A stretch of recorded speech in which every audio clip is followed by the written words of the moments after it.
Even some of the clothing, get on their website and have a look at some of the TaylorMade clothing. It's decent, honestly. There's some good stuff on there.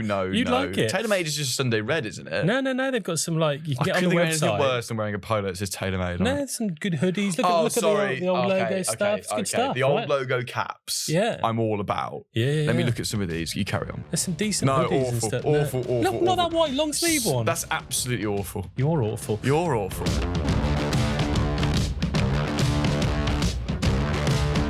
Hello and welcome back to the episode of Kickpoint, the Golf Gear Show. Thank you for joining us for another hour or more of golf equipment chat. We appreciate your company as always. And as always, my name is Dan. And as always, I'm joined by my friend, my colleague, my co-host, Joe Ferguson. How are you, Joe? Very well, Dan. How are you? It's the hottest day ever. Now it comes out. I've been telling you how hot it is in here all morning. You're going, stop moaning. It's fine. It's absolutely fine. We've got a temperature and We're a tracking humidity the temp gauge today, guys. So 80 Fahrenheit. Currently at 10:29 a.m. in this cupboard in the Winner's Triangle, 63% humidity. I reckon by the end of what we've finished doing in this episode, I think we're going to be pushing, I'm going to say 83. Put your guesses down in the comments. In the comments below. And I reckon we'll be past the 65% mark, which statistically puts us in the danger zone that I've just looked at. According to Gemini. Well, with all the hot air coming out of our mouths in the next hour or so, I expect that will get even hotter. And coming up this week, Joe's been to Open qualifying. This was yesterday, so we're going to hear all about that. We're going to quickly That was hot too. Yeah, I bet. Shame about your golf. Hey. Hey, sorry, that was rude. That was very rude. Talk about the golf ball rollback. The rollback on the rollback. So we're going to have a quick chat about that. They're obviously listening, Joe, eh? All the powers that be. And then the main meat and veg of this week's episode, we're going to do what we do every year, which is a little midsummer or end of summer into the summer term grading, a ranking of every brand's year so far, all the equipment that's currently available, all the new equipment, how they're getting on. In our opinion, Joe, that sound fun? I've got carried away this year. I've gone super school, very school headmaster. So I've got areas of improvement and a development plan for my children. Hopefully the brands are listening then. We'll offer our honest feedback. Much like the USGA. On all of that. Yeah, they are, really. Come on to that in a second. So yes, buckle in, everybody. I hope you're enjoying whatever you're doing today. Right, Joe, before I do this week's ad read for Golf Clubs for Cash, I've got a little task for you. Go on. Right? Little scenario. Oh my gosh, your driver's just broken. Joe, your driver just snapped in half. Can you believe it? I can't. That's awful. It's right there. I can see it. Okay, but imagine it has, yes, right? Imagine it has. And you've got, you've got a really important game of golf tomorrow. Yeah. You need a new driver. Golf Clubs Cash offer 24 hours delivery, don't they, Joe? They do indeed. Next day delivery. But it is possible. It is possible. So I'm going to give you 30 seconds. Right. And a £200 budget because you're a bit tight. Where's your timer? On my phone. Okay, good. It might come up on the screen. Good. Yeah, who knows at this stage, but I'll start doing it in a second. I'm going to delay ever so slightly. 30 seconds, a £200 budget to go on the Golf Clubs Cash website and find yourself your brand new driver. 200 quid. Right, hang on. Can I get my page set up quickly? Yes. Right. My page is set up. You're recording. Ready? I'm recording it. Yep, go. 3, 2, 1, go. Right, you move the sliders. On the page. I've moved my sliders to I've got my 15 to 200 pounds. I need to be right-handed. Oh, you're losing 10 seconds on your slider. I need to be flex extra stiff. What have I got? I've got sim 9 degree, big shout. Can you give me a 10-second when I need to make a decision, please? 18, 19. TSI 4 seconds. Was fun. Taurus U Rogue Sub-Zero 10.5's too much for me. 5, 4, 3, 2, 1. Done. What driver are you picking, please, Joe? I am going for this TaylorMade M1 because I used to love the M2. M1 was a really similar principle, but allowed you a little bit more flexibility with this weird T-track system at the bottom where you could just do all sorts of wild combinations. We've got an X-Flex. I'll do an Envy prototype. Hey, someone's shaft. cut that down. Oh, I didn't look at the specs. And after visiting someone at Precision Golf, I'm all for that. Maybe not for you, because you can actually strike a driver. 43. But they've done well. They've matched up. They've gone heavy in the shaft as well. So I'd suggest that's probably a 3-wood shaft. A Proto 80, short, heavy. It is maneuverable in terms of the weight. It's one of the greatest. Look at the crown on this beauty, Dan. It's one of the greatest crowns. Clean as a whistle as well, mind. One of the greatest crowns of all time. No idiot marks on that crown. Someone's looked after that. Yeah, that's what I'm taking, please, Dan. I can go up and down in loft. I can set it up. Short, I'm going to hit a lot of fairways. 200 quid. See you tomorrow. Easy. What great value from Golf Clubs for Cash, rather. Europe's leading retailer. Well, golf club for me, because I'm just getting the one, aren't I? Golf Club for Cash. And you're giving them the cash. Exactly. They also buy off you as well. Golf Clubs for Cash, Europe's leading retailer of great value pre-owned golf equipment, as we've just seen live there with Joe Ferguson, with over 50,000 items in stock and 60,000 five-star Trustpilot reviews. You'll find what you need at Golf Clubs for Cash for value, choice, and quality. Visit golfclubsforcash.co.uk. Download the app or visit them in store at Edinburgh, Warrington, Milton Keynes, and the new store this year, Southampton. Got my hand up. Said it before and I'll say it again. One of the few pre-loved second-hand companies that will do loft and lie changes, reshafting, put a new tip on a different shaft. They do a lot of work, so you can actually, you're not just buying what's there, you can sort it out as well. Big fan of that. So if you just loved that head, for example, which I know you did, and looked at the shaft and went, oh, not quite for me, what could we have done differently? You can go into the shaft section. You can adjust shaft length. Well, you can buy full new shafts and get them to put that on. And they do that for you. You don't get it, and you have to figure it out yourself. They're like, oh, we'll sort that for you. There's probably a slight additional cost associated with it. You can't I'm just go, I'm buying that for 30 quid and I'd like a Ventus Black in it, please. But it is an option. It's a great option. I'm a big fan of that. Thank you to Golf Clubs for Cash for supporting the podcast as they have done over the last couple of years. We really appreciate it. Right then, Joe, open qualifying, reached open qualifying. This happened yesterday for you at Minchinhampton. Yes. How did you get on? Talk me through the day, the highlights, the lowlights. I want to hear all about it. So, and I am for the first time as well. Yeah, so I played-ish. So I shot one over par. Good effort, man. It was a good effort considering how I've been playing. I've had a weird year. I started off lovely, made some good swing changes, had real control of the golf ball, shooting some really good numbers, playing well in PGA events. And then, do you remember that week I had where I was basically in bed and I was just ruined sickness-wise? Yeah, that honestly, came at a bad time. At an awful time. And I'm not, really that sounds like a really that, terrible excuse, but it knocked me around. I couldn't stay on, obviously by being horizontal in bed, I couldn't stay on top of my sort of swing mechanics. I came back from that and I was just scruffy. I qualified for the English PGA at the tail end of that week when I could barely walk and I was pooping everywhere on the golf course. Nice. I do remember you saying that. Oh, it was just one of the worst days of my life. That it was truly awful. I literally vomited in my mouth on one hole, and then had to burst off the course twice. I vomited on my mouth on the 6th hole, and I had to burst off the course the second we got to 9 to clear a few things up as well. It was just an awful day. But yeah, somehow I had the sort of residual tail end of my swing work at that point, and could get it in front of me, hold a few putts, and got through that. Good for you. But since then, I went up to the British PGA final that I qualified for at Slaley Hall. Couldn't hit my. Can I say? Or bleep. Maybe, I don't know at this stage. Well, that's 3. Feels fair. 4 bleeps. 5 bleeps. So couldn't do that. And then since then, just lost a little bit of confidence. Had a panic practice. So my mum and dad came down from France. I was supposed to practice, but they turned up, and then that scuppered that. So I was looking after them for a bit, and then on the Sunday morning, so open qualifying was Monday. Sunday morning, I got up at 5:15 to avoid the heat. You're so deep in the weeds. Well, I just needed to find something. I could have shot anything Monday if I hadn't have found something. So I was at Saunton practice ground by 5:45. Glorious, by the way. I bet on a lovely summer's morning at Saunton, but that was actually huge. Temperate, no one there, not a breath of wind. It was absolutely stunning. I slapped it around there for a bit, which was dreadful. So then I came home, said a quick hello to everyone, and then I went out the back in my little practice area in my net for about 3 hours on my own, trying to find something else there. Ultimately found a couple of fields just to get it round. But yeah, it was on. It was brutally hot. There was a few gettable par 5s. And I just got off to a bad start. I was like 3-4 over pretty early, battled back, but just too little too late. But it's such a cool day. I mean, yeah, what's the experience like? Because that's, it's quite serious. I've got a prop. You got a prop? Yeah, I'll show you that in a minute. Your 2 goes away.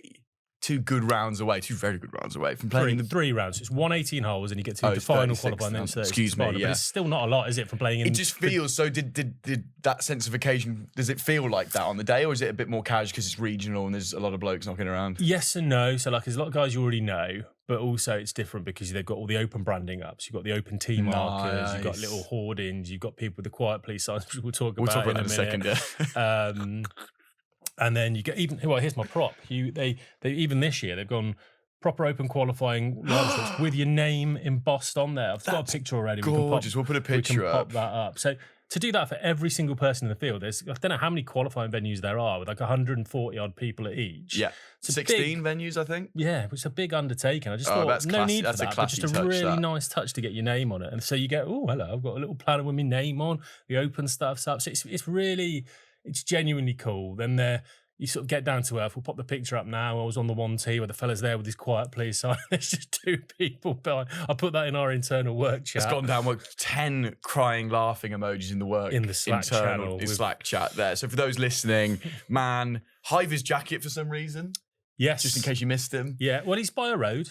There's cars coming in and out of there. You want to see him. And they don't care. The people behind him don't care. Behind him, the only crowd are 2, I will call them elderly people just enjoying the golf. They're obviously getting a bit rowdy, were they, these pair? Yes, but fortunately his sign quite the down. You should have seen him before he held that sign up. They were going nuts. Well, he didn't have crutches before he arrived. That's how chaotic it got. That is how chaotic it got. So yeah, just really fun and like a lot of good players about, a lot of good day. And it's like 1 over was okay. I missed by I think 3 in the end. I think 2 under was probably the playoff, I think. Yeah. So yeah, not a disgrace, but it's just frustrating. I know if I'd have I played there whatever it was 3 or 4 weeks ago and shot 8 under par for the 2 rounds. Both of the rounds I played there would have got me in. I felt like I was trending and had a little issue there, but yeah, I'm just blooming norovirus. You vomited your swing feels out of you. Quite possibly, yeah. I could probably still get them out of my carpet actually if they survive in certain temperatures. I could probably refine them through science. But yeah, I don't know. I've been saying to you lately, I'm so up and down with it. But the playing side of things, I don't know, man. I think I'm done. Oh, but you're up and down like a yo-yo all the time. You're just in your low ebb at the minute. You'll be back up high this time next year. You'll find a way. Oh, I want to do it again. Fine. You're probably right, but I think at 43 now, and with 2 kids and a full-time job, the playing's all right.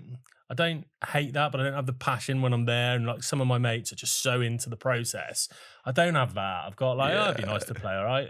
I've got that sort of attitude, but it's the rigmarole that surrounds it all of practice rounds, booking a hotel, packing your golf bag, working out, making sure your laser battery's charged, making sure your trolley's charged, making sure you've got enough balls, making sure you've got the right clubs for the venue, packing your overnight bags, booking a premiere. It's a hard life. All the faff of doing that. I'm doesn't suit the way your brain works. It does not. No. I just want to turn up. You want to turn up, shoot 500, just leave. And that's what I used to do. Like I used to love it. I would rock up last minute, hit 5 balls, couple of putts, go. Yeah. I don't have the mental capacity to deal with thinking about something for that long as a lead up.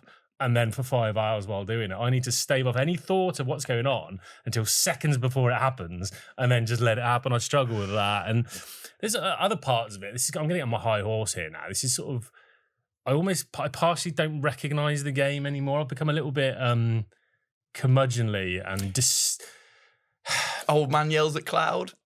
Possibly, yeah, but I don't know.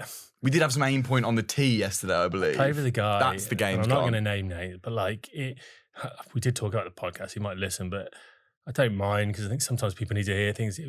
Didn't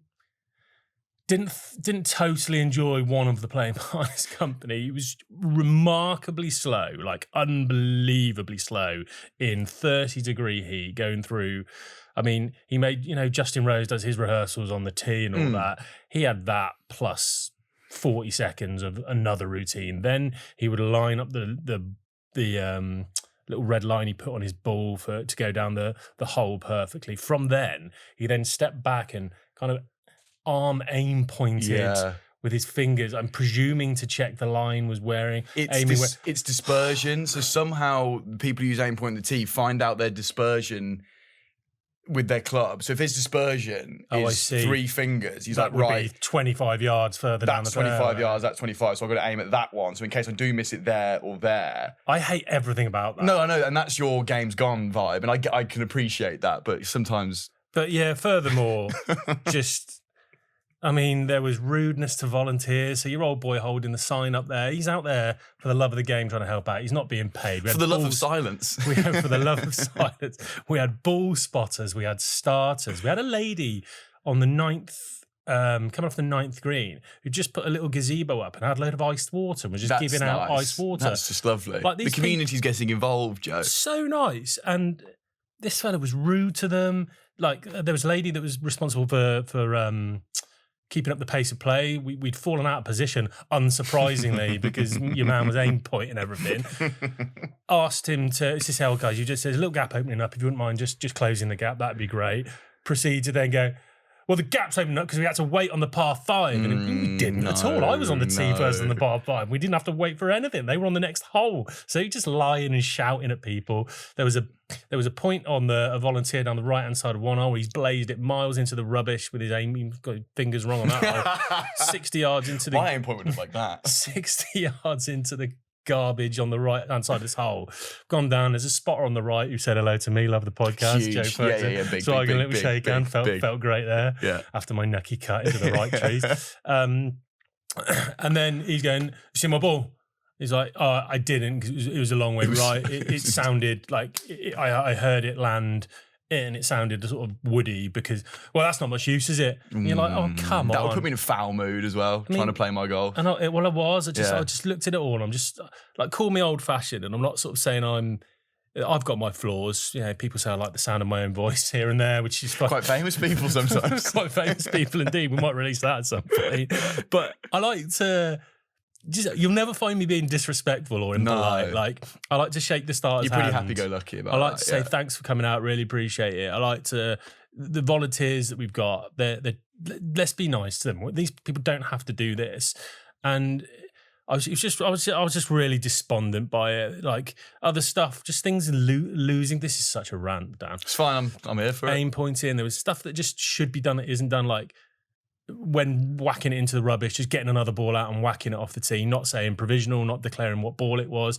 Could have quite easily disqualified him for that because you don't know if he hasn't identified his ball. Could have gone for that. Yeah. Walking around while we're trying to play your shot just in your background because he's in his own little world and you just have a bit of courtesy, questionable, I'm not saying this guy, this wasn't him, but I've seen it more recently, questionable ethics on the golf course, some rules stuff. I'm not. I don't think people are clued up on the rules as much as there was one wants incident to believe yesterday. that they are. Turns out I was wrong, but it was only historically wrong. So the other lad I played with was a really nice lad, actually. His caddy was cool. We had like real nice chat. Just good guys. And he hit one down the right of one hole and then pulled out, that was a Titleist 3, and then pulled out a provisional TaylorMade 5. And I was like, oh, sorry, I don't think you can do that. Like, it's the Open qualified. It's a 1-ball rule. Is it really? Well, it always was. So I thought I was doing that. the right thing. Well, yeah, you don't see Tiger just switch into a pinnacle because he's going into wind and so on and so forth. So you can switch ball every hole though, can't you? No, not in the Open. No. It was always a 1-ball rule. Jeremy Elwood. For years and years and years, most elite competition was always 1-ball rule. And I looked this up last night and I think still is possibly in the Open, but in the qualifying series, I think you can. But yeah, so I was trying to sort of save him a shot there. What are you looking at? You're looking it up online. You may play any conforming ball when starting a hole from a teeing area and may change balls between 2 holes. But if you read a little bit further, it's all local competition rules, and the local competition rules for R&A stuff was always one ball model rule. And there's probably a discussion to have on that about is it worth changing balls to suit certain conditions? Because if you're going down a hurricane on firm greens, you want the spinniest thing you can find, but then you turn back into a 15-mile-an-hour wind and it's a par 5. Let's go AVX, low spin, and blah blah blah. But it's a different conversation. But you know, there was a lack of understanding around that, and on my part as well. And I don't know. You sound a bit jaded, Joe. I am a bit jaded. I'll never fall out of love with the gear side of things and the innovation and the tinkering and stuff like that. Playing sounds like it doesn't look much like it used to me. There's the whole. I love that the game's grown. I love that more people are getting involved. But some of the little bits that make golf great, the courtesy, the etiquette, the adhering to the rules, the honesty, the integrity of it all, I see a lot less. Falling by the wayside a bit. I just don't know whether it's just a commentary on society as a whole. Where are we going? Where are we going? But the world seems to have gone a little bit like that, and I'm just so sad to see golf doing it. That's all I feel. And when you couple that with me having to book a travel lodge and pack a bag, game over, innit? Well, thank you for telling us of your travails, Joe. And well done to pod co-host, Sweaty Sam. Yep. He didn't qualify, but he shot level at Northants, was which I think was 1 off. Yeah, he's had a tough weekend. Mega playoff. Like, did he lose someone else by a shot as well? Yeah, so they lost his Hampshire County thing by a point, and then followed that up by missing on open qualifying by a shot. It's like Sam Burns. He's constantly missing out by one in these big events. It's like, it makes you feel sick. It's a tough scene. You need to mention Josh Fenton as well, friend of the pod, Josh Fenton, got in touch with me on Instagram. Yes. We put a picture up where we met at Minchinhampton last time. He contacted me on Instagram, knew I was coming back for open qualifying. And this is what's great about, this is good stuff about golf. This cheers you up about golf. And community and people getting stuck in. Community. He just said, oh, Joe, the course has changed a bit since you last played. Obviously, it's been wet and hot. The rough's grown up. There's some really thick patches you want to avoid. I've taken the liberty of creating 18 PDF files on marking X's on the thickest parts of the rough. Just course map the whole thing. Legend. And just like, don't go here, don't go there. Sadly, I went in most of the places where he said don't go. But like, what a nice thing to do, just to give up your time and go to all that effort, walk the course. Did he come and watch you yesterday as well? Yeah, That's came and said hello, followed me for the last. I saw him sort of halfway round, and then he followed me. He followed me in actually 17, 18, where I made 2 birdies, which was good. So good luck charm. Tried to repay him. Yeah, he's a good luck charm. Really nice guy as well. He was off to Doncaster that afternoon to look at a port. Excellent. Well, everyone lives their own lives, Joe, and that's the important thing, isn't it? So yes, well done. Hey, maybe pump the brakes on your playing, because this weekend you'll be seeing this across July on the Kickpoint YouTube channel. Talking of things that'll make a man despondent, you turn into a butler for the weekend. How are you looking forward to that? Joe is caddying me to try and win my club championships. And it happens on Saturday for us. You'll see this in a few weeks' time. I'm actually looking forward to it. It's nice to turn up to a golf thing. You're coming for a lash now. Yeah, good weekend. England are on the telly. It's going to be nice and warm. I'm going to carry the bag, go old-fashioned. Might start smoking. I think caddies that look smoke look cool, don't they? So I might start smoking. Hell of a weekend in store. Yeah, looking forward to it a lot. We've got a good strategy.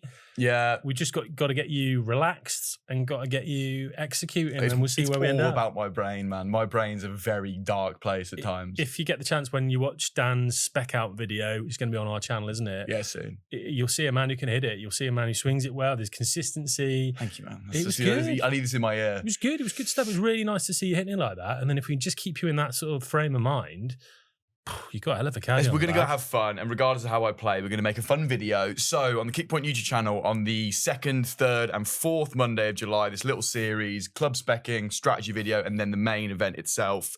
If you're not subscribed to the channel already, go check it out. Get subscribed. Those are coming out soon, and we can't wait to share them, can we, Joe? I'm looking forward to it. It's going to be a fun weekend, and I'm very nervous about playing golf on camera, but we're going to forget that that's there. Right, before we get on to grading every equipment manufacturer's year so far, we had an email come through, about a week or so ago now. You're going to have to have a drink, Dan. That's fine. No, I insist. It's 82 degrees Fahrenheit, for goodness sake. 62% we're up to now, humidity. What was that before? We were at 63. Okay, so the temp's gone up too. It's burnt off a percentage of the humidity. It's fun, isn't it? Right, the R&A. I've lost the email now. The R&A, Royal and Ancient, famously, Joe, yep. Yep, fill in there, aren't you? It was good. The R&A, the old Royal and Ancient. Famously 2 letters from the alphabet. Yep. And the USGA, 4 letters from the alphabet. And the PGA Tour and the DP Tour put out a joint statement, RE the golf ball rollback. Yes. And we I felt like something was coming because the US Open was on and the USGA were going to get questioned at various press conferences. And in short, they're pumping the brakes on the golf ball rollback. Didn't you also get a little sneaky heads up when you went to Titleist? Yeah, I was having some off the record conversations with Titleist about what was going on, and they I just put them on the record. No, because I'm not going to say what they said, but they hinted that something was coming, and this was it. And effectively, 2 bits from this. One, they listened to the podcast. Great, thank you, because we're moving the dial here. I'm going to suggest. Look out, Butlers, you're next. But do you remember there was a 2-date phased implementation for this, whereby the pros would go in 28 and the AMs for some reason would go, everybody else going 23. Gone. But what's also gone, by the looks of things, is the initial sort of boundaries they'd put in place for what the rollback was going to be, because Titleist ultimately put into Cam Young's hand a ball that would have conformed to the rules that the R&A and the USGA put together that was going as far. So they've at least decided as a unit, and this is all the kind of players in the game at the minute, bar the manufacturers in this statement, we were wrong. And we're going to have to reassess how we look after distance. Have you got any conspiracy theories? Do you think Titleist have deliberately put a ball they knew would conform in the hands of a top player to show how little difference it would make to pump the brakes on things? Do you think that's a thing? With my conspiracy theory hat on, It'd be a bold play, though, wouldn't it? To put because to put a ball in a top player's hands for that. I don't see it would have been exclusively for that, but there could have been the sort of residual. Well, this works well for him. Also, it happens to pass this. So when he starts playing well, we can blow this thing apart. And they're like, "Hey, Shay, look at this. This conforms to your thing. Yeah, cool. Right, it's going further. You're going to have to reassess," and they have. I'm so up for this. I thought it was an awful idea to start with. Well, not an awful idea. I still agree with the concept of limiting the distance. I think we just can't keep going the way we go. I think universally the industry does, right? And by industry, I mean you and people watching you play and the tournaments and the manufacturers, all the stakeholders, right? Yeah. And it's still fun to see people wailing the ball miles. And that's always been fun, no matter what sort of how you shrink that or spread that down. It's fun to watch the big hitters smash it miles. It was fun to watch John Daly hit it miles when 300 yards was unbelievable, was unheard of. When it started with a 3, you were amazed. Now everyone hits it 300 yards. Everyone flies it 300 yards. Let alone hits it 300 yards. So that'll always be fun.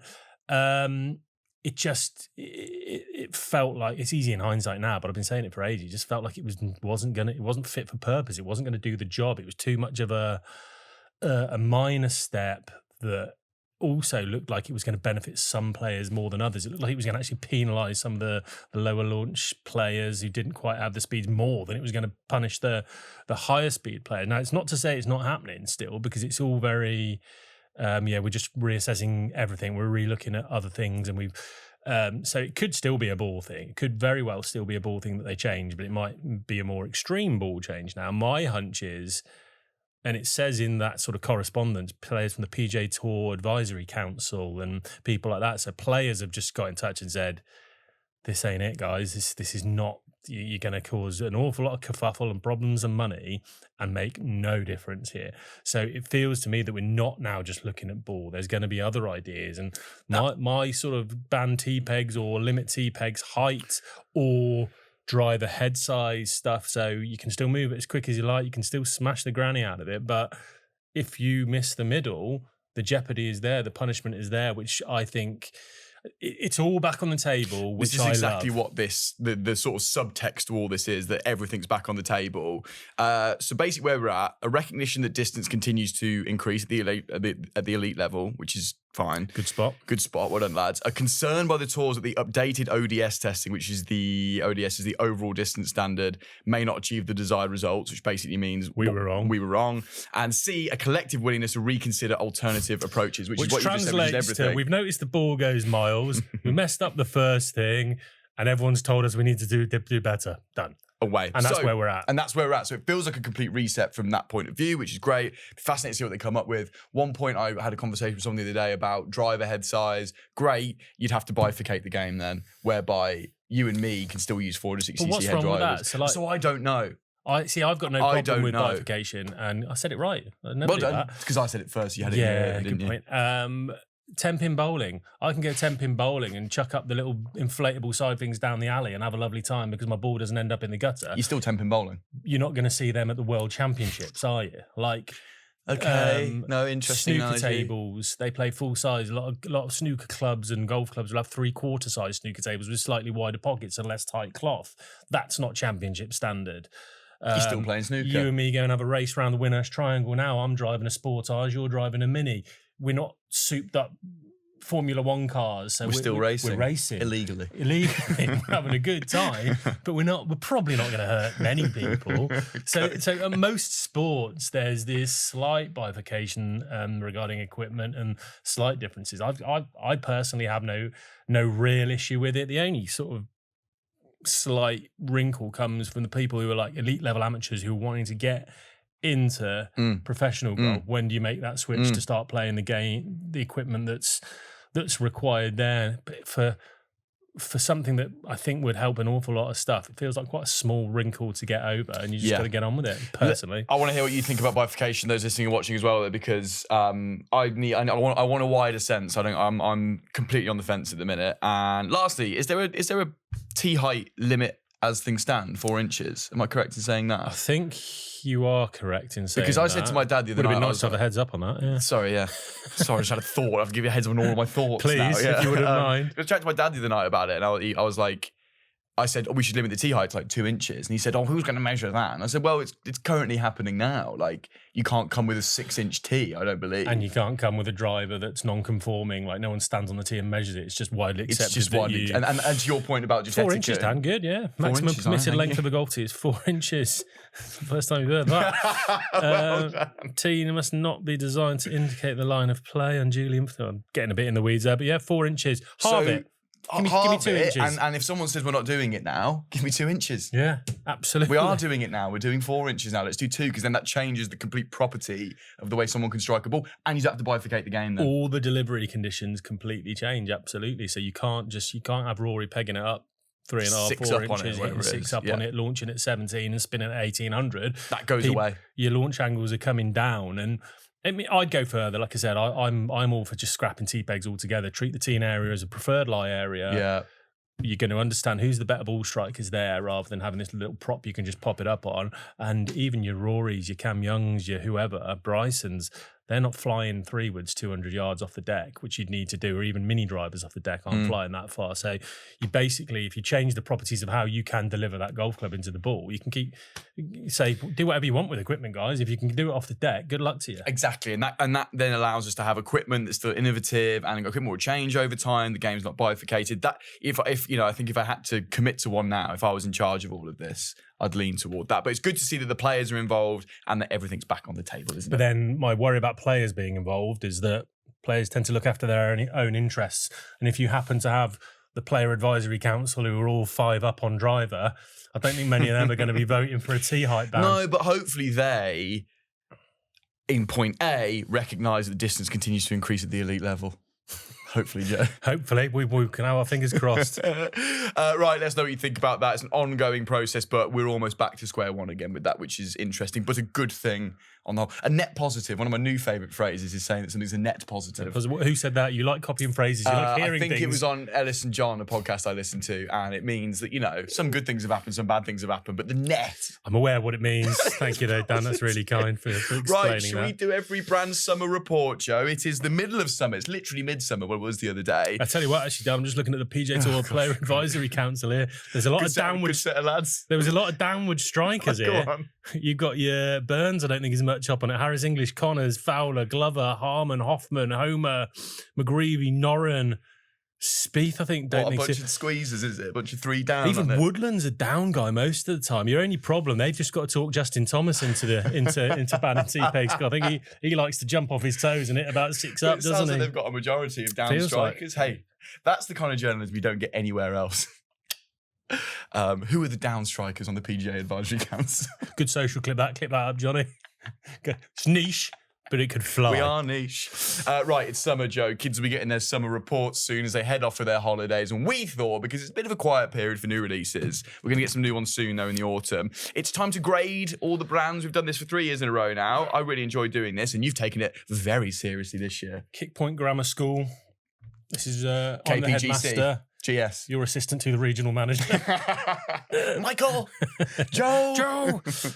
Yeah, I've thought about all these guys. Literally a school, I'm thinking it's a proper report. Let's go through what they've done, what we like, what we don't like. What kind of, so it's a grammar school, what age are we at? What age are all our kids' OEM brands at?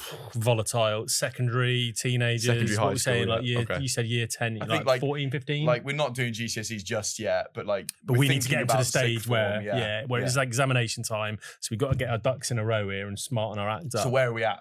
We are, right. So we're doing the main characters, aren't we? So we'll get the through popular kids. The ones that come up most in the staff room discussions when the teachers are slagging off the kids, who comes up and all praising the kids and saying, I wish they were more like so-and-so. There could be some new kids that we've left out the new kids, like just transferred to the school, like McLaren, Avoda, then they're too new. We've left out the niche groups of kids, your goths, your Games Workshop kids, your hovercraft clubs. So your Quidditch team. So Mura's, Hogan's, Tacomo's, Vices. That's not in this. Your valued parts of the school. Might get onto a report for the niche. Maybe we do a niche report as a different episode. A niche someday. report, but these are the kids that come up a lot. So we're going to start with Titleist. Go on. Give me your verdict and I'll rebut if I feel necessary. I've gone A-. What have you got? Get on the right tab would help. Sorry, straight A. Straight A. Straight okay. up A. I just can't see any faults really. Well, let me go into what I think. Right. So I think what we've got here is without doubt the most complete overall offering in golf from driver. I put to putter, but driver to ball. And we said this the other day, like if you had to like play all 14 of something, and we see it on tour, the only people who are all 14 of something really is Titleist. Including ball as well. Exactly. Yeah. You see the odd ping 14 clubber. With a Titleist ball, probably. Yeah, correct. But the only reason I've marked them down to minus, I feel harsh here, but it's like a lack of creativity I sometimes see in Titleist. A GT, I think I had him as a straight A last year because GT was very new. We had all of the Titleist normal stuff, but they'd gone, right, let's jazz it up a bit. We're going multi-material away from all titanium. For that. That was a big change. GTS is really good. It's more of the same. It's just a little development on that. So we've not continued to necessarily innovate and push, in my opinion, from Titleist, but everything's brilliant still. Like I've got nothing. A minus. There's very little room for improvement for me there. I'd say just on the creativity stuff, and fairway I still think is just their weakest sector. I think the new one with the silver face, I think is satisfying a lot more people. We're seeing a bit more loft. I think that's got room to change. I haven't seen enough of that adoption into tour players' bags. Yeah, I've seen bits of it, certainly, but not wholesale adoption. And a lot of the Titleist players that have been playing TaylorMade fairway woods, for example, some still are. So until we get that kind of almost eking all of that out, I can't fully say they've nailed the fairway wood there, but it is good. Then we've got Vokey, Scotty Cameron. SM11's done well. More of the same though, right? More of the same, isn't it? Cameron, they've added those nice onset models. So again, I think we're looking at a bit of innovation there, but I tend to see a lot of Titleist innovation come a little bit after everyone else has innovated. Yeah. And then I think their policy would be on that, and their rebuttal to this would be, well, we like to wait, see how that pans out. Make sure everything's right, and then we release stuff when the time is right, when things are absolutely ready and it's been stress tested and we're perfectly happy. Whereas a lot of brands are a little bit maybe more impulsive, and so the Titleists are very considered in that regard. That's a good way of putting it. They are considered. Yeah, for someone A minus, I'm focusing a lot on negatives here. Well, this thing, A plus is the top thing. I think we're both in agreement that they're not completely perfect. No one's completely perfect. There needs to be room for improvement. You know what I've noticed quite a lot of, actually, just this is a side point on Titleist, a lot of ex-GT3 players, like Fitzpatrick, have gone into GTS2 forward weight. Yeah. That seems to be the popular switch so far this year. Why is that? Well, so it didn't have split weights before, did it? So you can then get the kind of the bigger footprint, the rounder head, the bigger footprint to inspire confidence. But people who were going into GT2 might have found the spin a little bit too high and had to do too much jiggery-pokery to sort that out, where you can just flip some weights, heavyweight forward, get the shape properties of a GTS2 with some of the spin properties of GT3 or GTS3.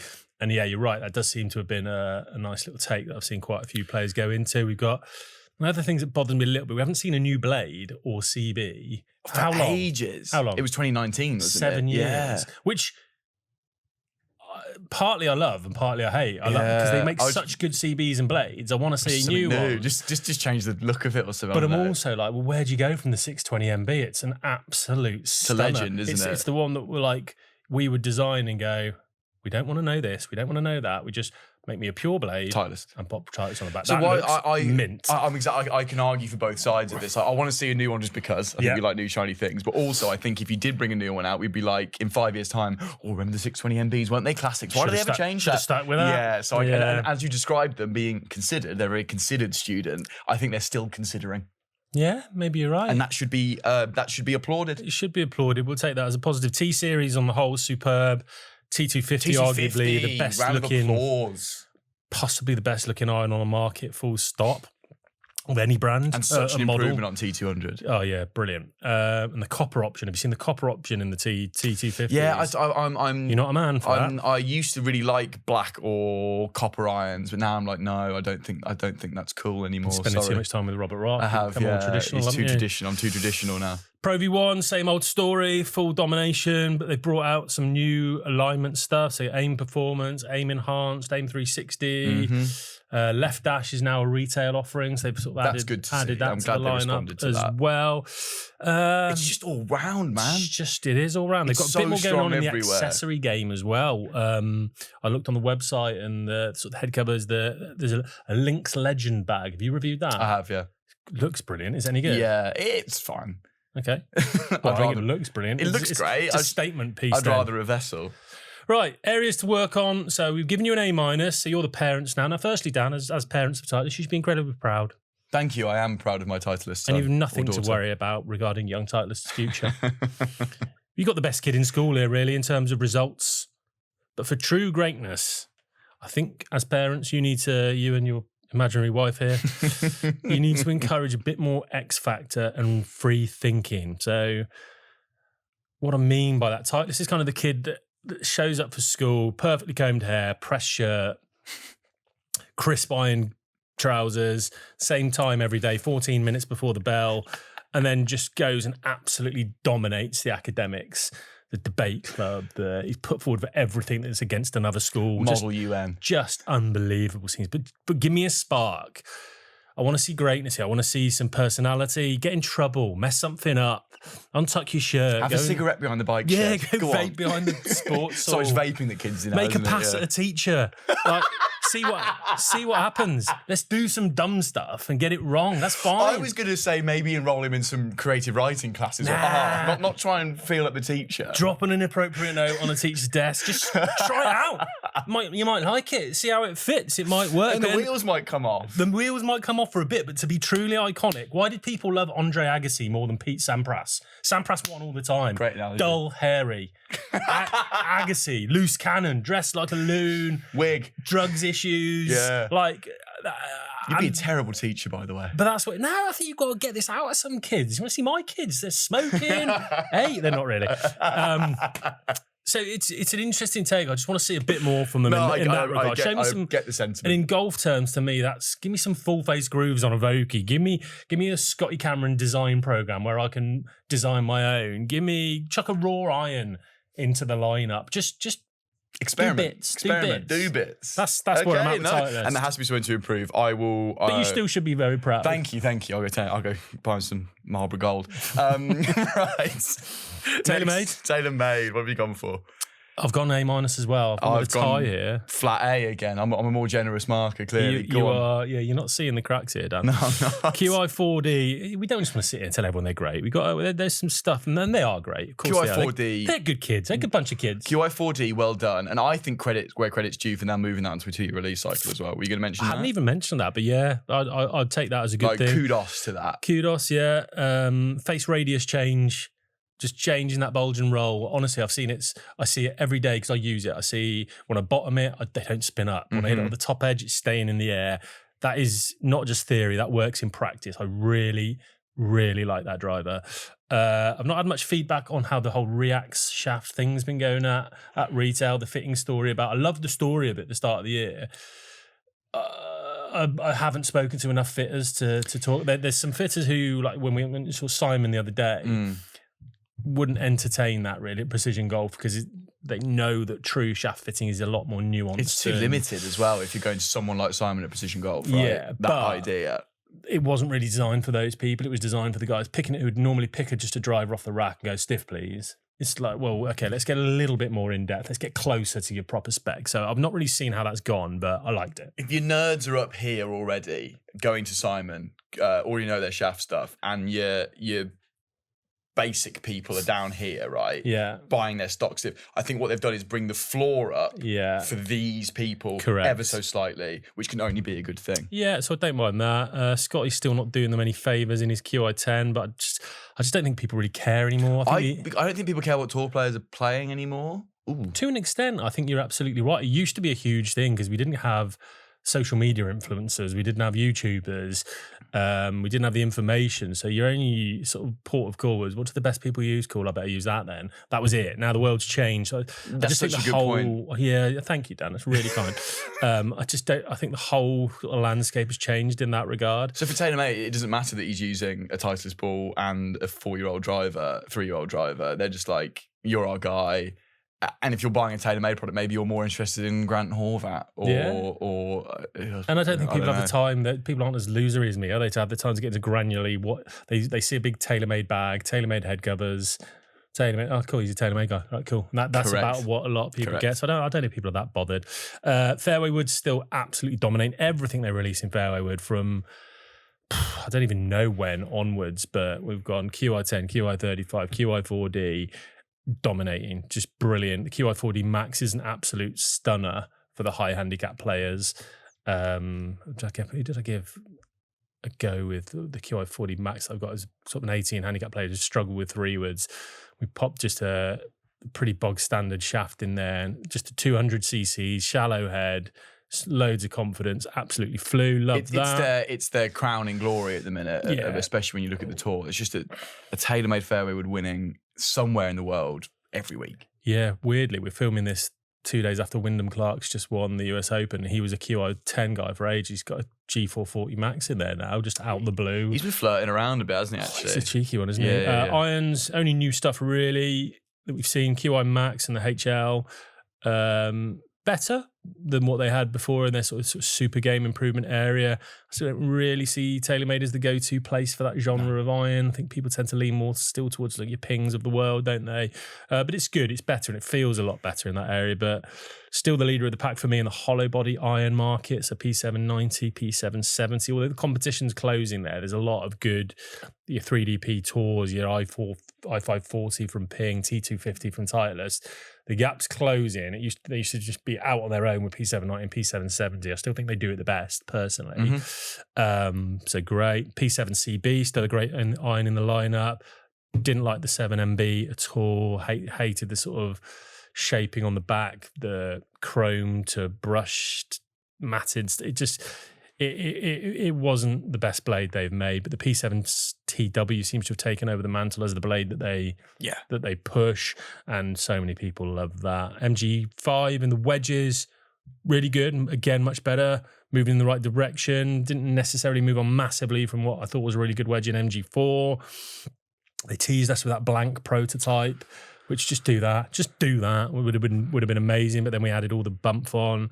So there's still opportunity there. Spider off the charts, just winning everything on tour. We've seen everything about that. The My Spider program that they've released, which I'm trying to sort of go on Scotty Cameron, have a look at that. Yeah. You can do anything on there. Yeah. The colours, so the you should insert be able types. to. Yeah, it's 2026. The colours, the insert types, the alignment aids, and then also Golf, the equipment junkie rather. Golf guy. Golf. He made a great point that they've now not labelled, when you used to put an insert in the My Spider program, it'd go like, My Spider, like you won a competition. Well, you don't want it to do that. You want it to look like you maybe just someone dropped it you off the tour van or something, don't you? It didn't make it look special. I don't want it to look special in that sense. I want it to be mine. Yeah, that's such a good point. They've got rid of that, so that's good. The ball was an interesting one. They had a tough marketing campaign, I thought, at the start of the year, when they basically said, we painted it wrong for a while, but we've sorted that out. Here you go, it's class now. But it wasn't wrong, they just made it better. But I'm like, so you're saying the paint before wasn't as good as this one? And then like, showed all the sort of graphics of the ball wobbling around in the air when it had the different paint. Ball, guys. So, you were just telling me that was fine. Yeah, I didn't love that as a marketing campaign, so I don't know how that sort of did for the trust. But I've been playing it all year, and it's great. Fine. And I having seen Titleist ball plant now, I'm genuinely desperate to go and see more ball plants. Because I'm like, there aren't that many in the world, We right? could do this, Dan. So I went to the TaylorMade one in Liberty in South Carolina, North Carolina, I can't remember. One of the Carolinas. Kenny, my man Kenny, who's the operations manager there. Oh, he loves you. Class bloke. Yeah. He used to be a sniper, military guy. Of course he did. Absolute legend of a bloke. Liked to tee up in front of the ball marker and the tee markers a lot when we played golf, but we're going to address that. Strange for a sniper to be inaccurate like that. Yeah, he was a little accurate there. Or was he very accurate? Was it a deliberate play? I don't know. We could make that happen, I reckon. Because I just want to see what else is going on, because Titleist obviously claim they're the best, and I truly believe they are, but I can't say that until I've seen the rest. However, there are just so few, if any, players who aren't paid to use a TaylorMade ball using a TaylorMade ball. I couldn't name one off the top of my head. Happy to be corrected. Titleist is the very opposite. Me. Why? Sorry? I'm TP5 and I'm not paid. Cool. You're not a professional. You are a professional. Not a very good one. Anything else? Some of the merch is undefeated also from TaylorMade. The head cover game. Even some of the clothing, get on their website and have a look at some of the TaylorMade clothing. It's decent, honestly. There's some good stuff on there. You'd like it. TaylorMade is just Sunday Red, isn't it? No. They've got some, like, you can get on the website. Anything worse than wearing a polo that says TaylorMade. No, there's some good hoodies. Look at the old logo stuff. It's good stuff. The old logo caps. Yeah. I'm all about. Yeah. Let me look at some of these. You carry on. There's some decent hoodies and stuff. Awful. Not that white long sleeve one. That's absolutely awful. You're awful. But some of the clothing lines, you see the Liberty Lines bags that they did at the USPGA, the white ones. Now, that was beautiful. When we went to go see him last year at the Kingdom, there's a whole department that So what? Get over it. Okay, go on. You're the one yelling. Yeah. Maybe I'll calm down. Maybe you do some work. There's a whole department just making those cool bags for every, because they do one for every. That's a class job. Imagine doing that. They do it for all 8 majors, or 9, men's and women's, I believe. And then the head covers, and they're just vibing out. And it's like, they're not even trying to make money on it. It's just be cool for a while. And they are the best at that. Yeah, really, really good. So yeah, areas to work on for me. Summary, I think we've got sort of the talented maverick kid at school here, wanting and willing to try everything. You need to watch these at house parties because say yes to a lot of things. Yeah. They could sharpen up on the classics for me. So great on science experiments, like give them a test tube, chuck anything in there, fearless, bit of sulfur, a bit of acid, accidentally making bombs. But when it comes to Shakespeare, philosophy, poetry, stuff like that, which we're talking blades, wedges, that sort of refined putter area aside from Spider. Like an expensive putter, I think there's room for a super cool blade, like a really minimal retro. Use that old logo. Just give me a pure brushed steel blade with the old TaylorMade logo. Wedges, been closer and closer. It's time to lock that in. Those are your areas of improvement. Give me a mint blade. Give me a minimalist, classy wedge. And I think we've got potentially then the comprehensive coverage that Titleist have got with a bit more a bit more Agassi. Yeah, a bit more Agassi. Be more Agassi, less Sampras. Okay, next. Callaway. Oh, here we go. What you got? A-. Have you? Yeah. We're one behind all the time. B+ I've got. Yeah, fine. Yeah, agreed. I could have gone lower, and I've got a big rant to have in a minute. Okay, Quantum. I think I'm going to preempt your rant, actually. Well, you can just jump in if I start to preempt it and you rant, because I'm hot. Quantum, off the charts, good visually and performance. Love the look. Big step up this year. The face, brilliant. It's quick. It feels great, forgiving. The whole Quantum driver range, superb. I'm like a gnat's hair away from having that in the bag. It was so clear. I spent weeks going between QI40. I had to just commit to something. Could have quite easily been, if the wind had been slightly different one day, could have quite easily been that. Love that driver. I've not yet hit the Quantum titanium fairway, but it's having rave reviews from everyone I've spoken to who has, including Sweaty Sam. We're going to beat the sweat. We're going to be Sweaty Dan and Joe now. Yeah, and that's fine. So yeah, the fairway wood's good as well. Apex UW, still arguably my favourite clubs in the games. The new ones getting close to on a par with the original Apex UW. I still think I'd just be an OG man, but the new one's really, really good as well. And that's getting into a lot of bags. Irons. What is go? We said this last year, and we even got a message from someone at Callaway saying, "Noted, we'll bring it up." Noted, we'll bring it up. And maybe they have, and maybe these things take a while to implement.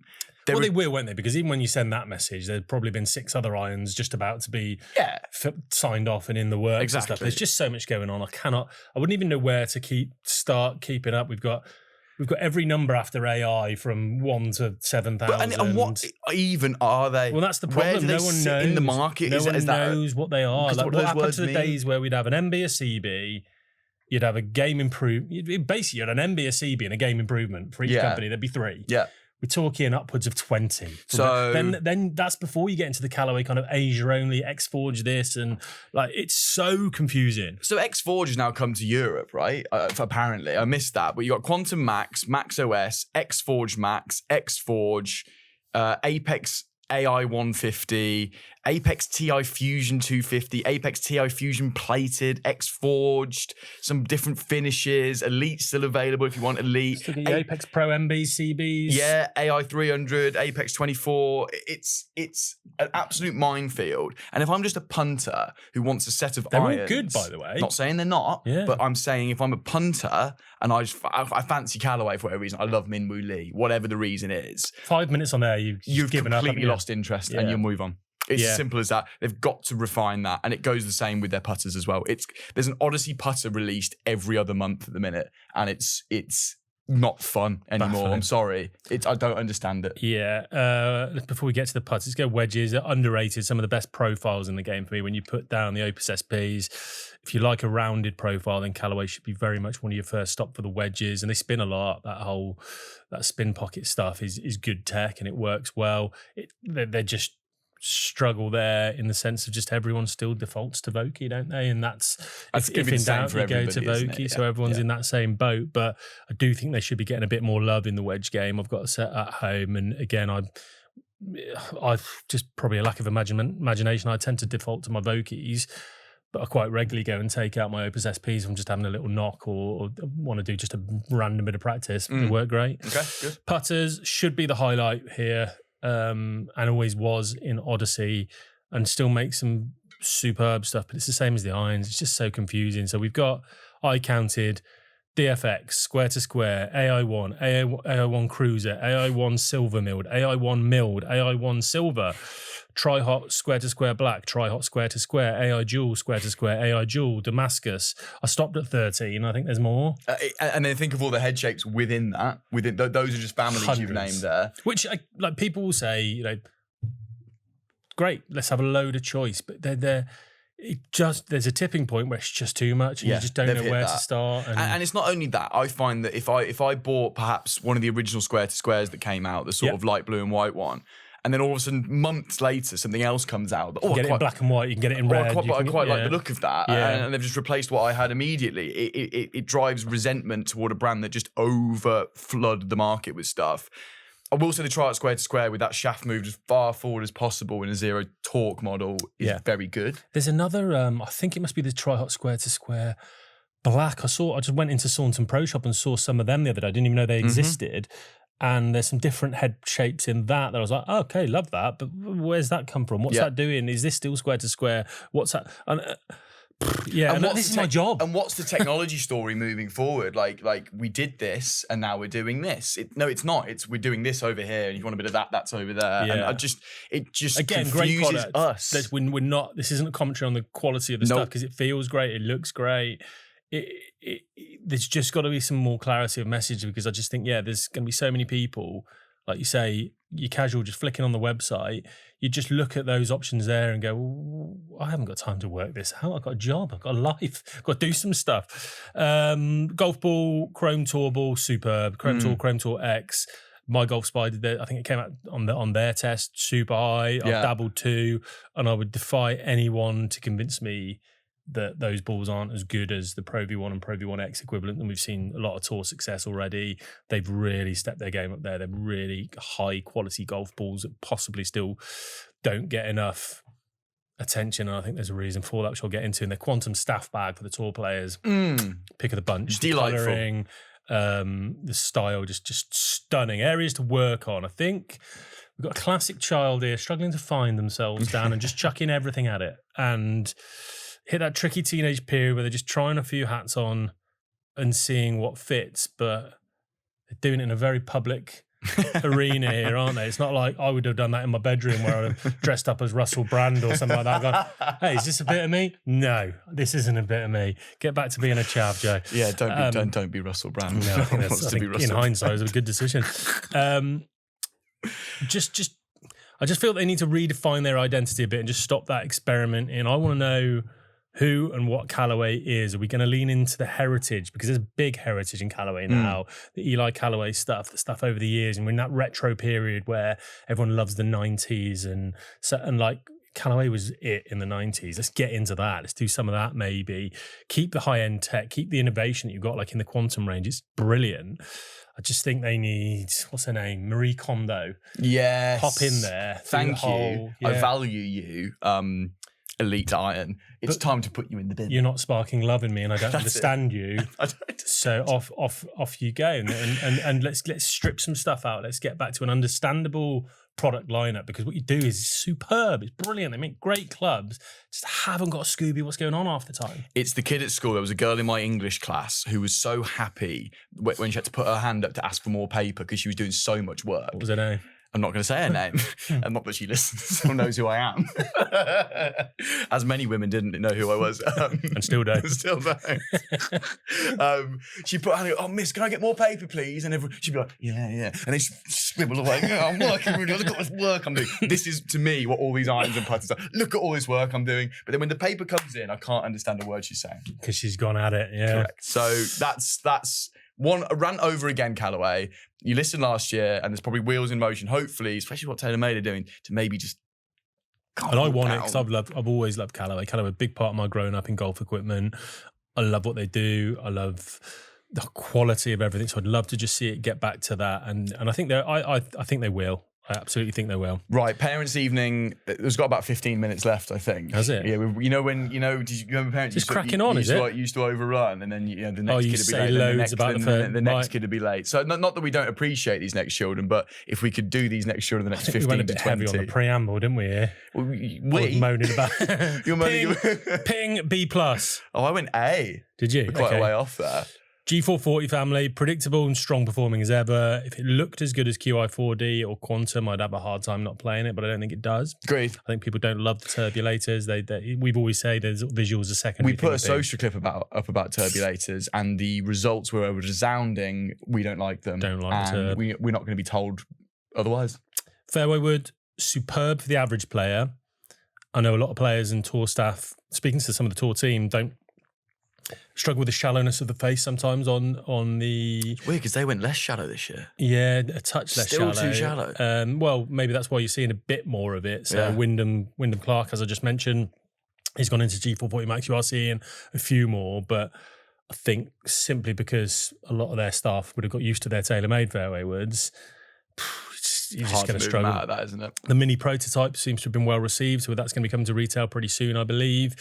IDI, still the hottest utility I've hit, and maybe the best feeling. I struggle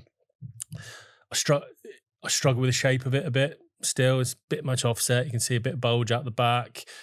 It's incredibly functional as per normal and great, but it's just that visual. Sometimes I struggle a little bit with ping. And as for the iron range, I think it might be the best in terms of the sum of its parts, rather than any individual highlights. So what I mean by that is, each genre, I think I could probably find you one or two models I prefer than the Blueprint T, than the Blueprint S, than the I-40, one, maybe two in each section, but they'd always be top three in every section. Yeah. So just holistically brilliant. S259, one of my favourite looking ping wedges maybe ever, particularly in the black finish because it just blends that black banner strip. Gets in the way. And Scottsdale Tech's been making moves. Wyndham Clark's. We're going to talk about that next week in a bit more detail. But I love those putters. I think it's nice to see a white putter head again. They've actually that's quite bold for Ping to do something like that. We both tried them out in Phoenix, didn't we? When we went out to Phoenix, and I actually I'm sure I asked Pete for one. You did? No, I remember. Make a note, Dan. Email Pete.